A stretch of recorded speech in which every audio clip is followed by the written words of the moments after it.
এর আগে আপনারা জানেন এসআইআর জারি হওয়ার ঠিক পরবর্তী সময় রোল অবজারভার নিয়োগ করা হয়েছিল, আর এবার মূলত আরও অবজারভার নিয়োগ করা হচ্ছে। এসআইআর এর প্রেক্ষিতে দাঁড়িয়ে এই বিশেষ পর্যবেক্ষকদের নিয়োগ করা হচ্ছে, তার কারণ একটাই, এসআইআর সুষ্ঠুভাবে সম্পন্ন হওয়া এবং যে লিস্ট বা যে তালিকা একেবারে প্রকাশ্যে আসতে চলেছে তাতে বেশ কিছু গুরুত্বপূর্ণ দায়িত্ব গিয়ে পড়ছে গ্রুপ বির ঊর্ধ্বতন কর্মীদের ওপর, যাদেরকেই মূলত অবজারভার হিসাবে নিয়োগ করা হচ্ছে। যে ছবি এই মুহূর্তে আপনাদের সামনে আমরা কিছুক্ষণের মধ্যেই তুলে ধরছি, পাশাপাশি জানাই প্রতি ধাপে নজর রাখবেন এই মাইক্রো অবজারভাররা। এই বিষয় নিয়ে আরেকটু বিস্তারিত জানবার চেষ্টা করি। ইন্দ্রাশিস আমার সহকর্মী এই মুহূর্তে আমার সঙ্গে রয়েছে। লেটেস্ট আপডেট কি ইন্দ্রাশিস?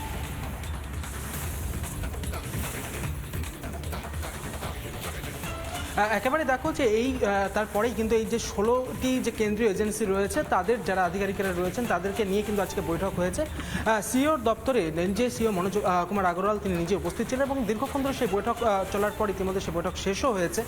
তুমি যেমনটা বলছিলে যে মূলত কেন্দ্রীয় সরকারি কর্মচারী যারা রয়েছেন তাদের মধ্যে থেকে মূলত গ্রুপ বির যারা কর্মী রয়েছে তাদেরকে মূলত এই মাইক্রো অবজারভারের কাজে রাখা হবে বলে এখনো পর্যন্ত সিদ্ধান্ত নেওয়া হয়েছে।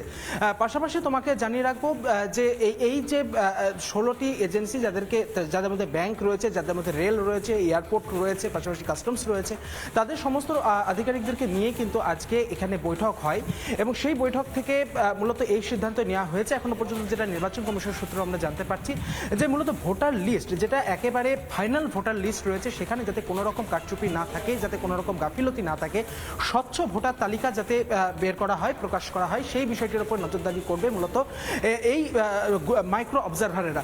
এবং পাশাপাশি এই মাইক্রো অবজারভার যারা রয়েছে তাদেরকে নিরাপত্তা দেবে জেলা শাসক, অর্থাৎ এখন যারা ডিইও রয়েছে তাদের কাছে মূলত দায়িত্ব রয়েছে এই মাইক্রো অবজারভারদেরকে তাদেরকে যাতে নিরাপত্তা দেওয়া যায়। পাশাপাশি তারা যে কর্মস্থলে এখন রয়েছে সেই কর্মস্থল থেকে তাদেরকে যেহেতু নির্বাচনের কাজে তারা যাবে, ফলত সেখানে তাদেরকে ছুটি নেওয়ার কথা, অর্থাৎ তারা যদি সেখানে ছুটিও নেয় সেক্ষেত্রেও কিন্তু তাদেরকে অন ডিউটি অফিসার হিসেবে গণ্য করা হবে বলে এখনো পর্যন্ত নির্বাচন কমিশন সূত্রে আমরা জানতে পারছি। তো নয় ইন্দ্রাশিস, এই যে লাভলি খাতুনদের মতন যাদের নাম এখনো পর্যন্ত রয়েছে এবং তাদের এই নাম যাতে বাদ দেওয়া সম্ভব হয় তার জন্য মাইক্রো অবজারভারদের ভূমিকা কতটা থাকছে?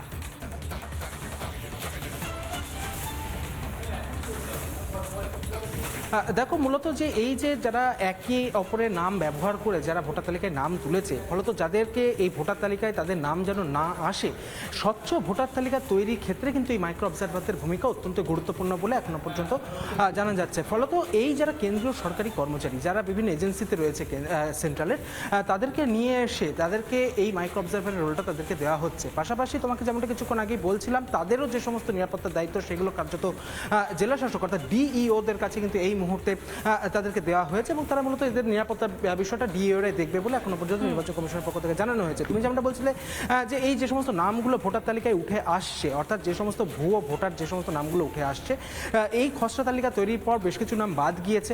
পাশাপাশি আর যাতে কোনোভাবে কোনো এই যে ফাইনাল ভোটার লিস্ট যেটা তৈরি হবে সেক্ষেত্রে যাতে কোনো রকম অস্বচ্ছতা না থাকে সেই বিষয়টির মূলত দায়িত্ব দেওয়া হয়েছে। সেই বিষয়টি নজরদারি, প্রতিটি ধাপে নজরদারি চালাবে এই রোল মাইক্রো অবজারভাররা বলে এখনো পর্যন্ত নির্বাচন কমিশন সূত্রে আমরা জানতে পারছি। তো না একদম ইন্দ্রাশিস, তুমি আমাদের সঙ্গে থাকো। নানা ধরনের কন্টেন্ট দেখার জন্য লাইক করুন, শেয়ার করুন আমাদের ফেসবুক পেজ, সাবস্ক্রাইব করুন আমাদের ইউটিউব চ্যানেল। পাশাপাশি অন্যান্য ব্রেকিং নিউজের জন্য অবশ্যই চোখ রাখুন রিপাবলিক বাংলায়।